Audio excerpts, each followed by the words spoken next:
It had been one of those days at work that felt like it would never end.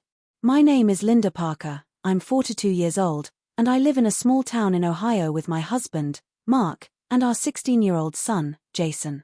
I've worked as a customer service manager at a retail store for nearly a decade, and while I love my job most of the time, some days it drains every ounce of energy out of me. That particular Friday was especially tough. We had a major rush of customers, 2 employees had called in sick, and I was left juggling complaints, scheduling, and back-to-back phone calls. By the time I clocked out, my head was pounding, and my patience had run thin.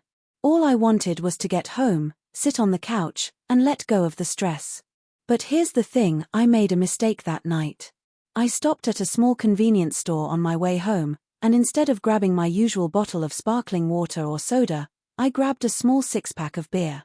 I wasn't a heavy drinker by any means, but every once in a while, when stress built up, I would lean on a drink to calm my nerves.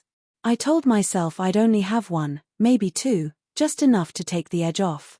When I walked through the front door, the house was quiet.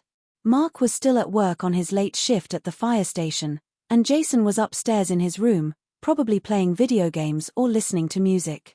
I slipped off my shoes, cracked open a can of beer, and sank into the couch with a sigh. 1 drink turned into 2, and then 2 turned into 3. The more I sipped, the more the stress of the day melted away, but at the same time, my thoughts started to feel hazy. I wasn't out of control, but I definitely wasn't myself. That's when Jason walked into the living room. "Mom," he asked, his eyes narrowing as he looked at the coffee table where 3 empty cans. "Saturday, are you drinking?" I froze for a moment. My son wasn't used to seeing me like that. I usually kept my struggles hidden from him, wanting to set a good example. I managed a weak smile and said, "It's been a rough day, honey. Don't worry about it." But Jason didn't just shrug it off. He sat down next to me, looking concerned. "Mom, you don't seem okay. You never drink like this. What happened?"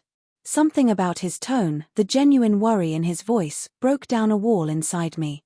I suddenly felt the weight of everything I had been holding back. The stress at work, the sleepless nights, the pressure of trying to keep everything together for my family.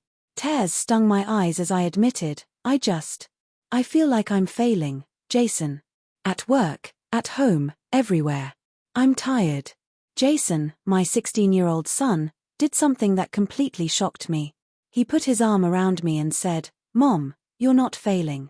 You're the strongest person I know. You take care of me and Dad, you work so hard, and you always put us first. It's okay to have a bad day. You don't have to hide it from me." I never expected those words from my teenage son. He was supposed to be the one I comforted, not the other way around. But that night, he was the one holding me together. We ended up sitting there for hours, talking.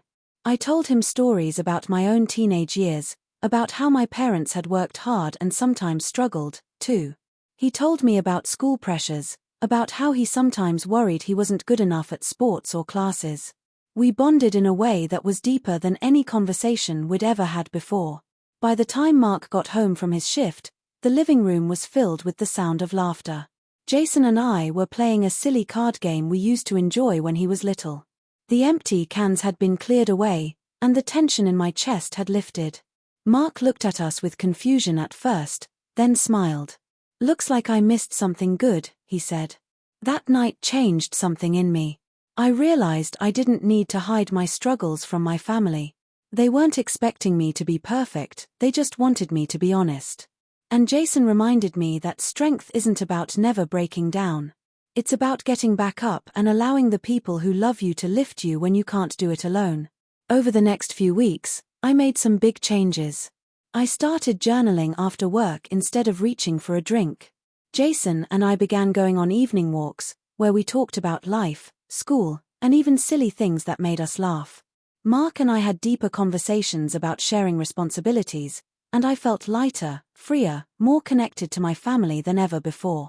The shock that night wasn't just Jason seeing me vulnerable, it was me realizing how much love and strength my son carried inside him. I had always seen myself as his protector, but that night, he showed me that family is about protecting each other. And so, what started as one of my lowest moments turned